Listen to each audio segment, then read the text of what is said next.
จบสัปดาห์หายខ្ញុំចង់ទៅឆ្ងាយណាត់លោកសមុទ្រនៅឯមាត់ទឹកឃើញទូគាត់មកញញឹមដាក់គ្នាបងបងលឹករੂរ៉ាយណាស់បងម៉ាស៊ីនបន្លឺសំឡេងយ៉ាងពីរោះហោះកាត់ផ្ទៃទឹកដូចសត្វបាំងសីលឿនណាស់ទូងលោកសមុទ្រពិតជាអស្ចារ្យនាំទៅកន្លែងមានត្រីច្រើនណាស់សប្បាយចិត្តពេកពេលត្រីស៊ីនុយតម្លៃសមរម្យមិនបាច់បារ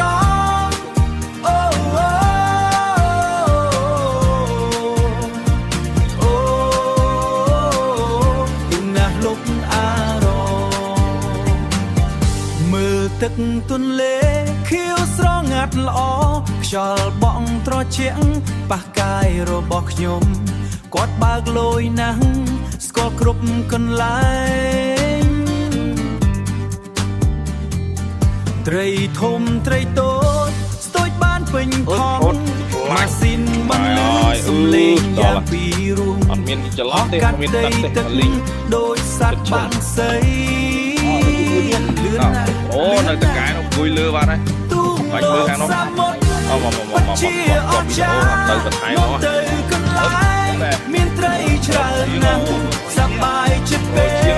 ពេលត្រីស៊ីនុយតម្លៃសមរម្យមិនបាច់បារម្ភអូទៅធ្វើមហូបបងប្អូនងាស់លុបហើយទៅយកទៅធំ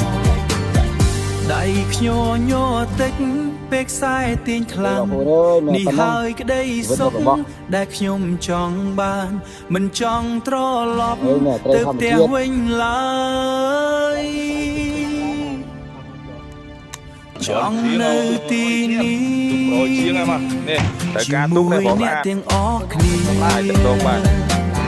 សប្តាហ៍ក្រោយជួបគ្នាបាទអរគុណច្រើនលោកសាមុទ្រ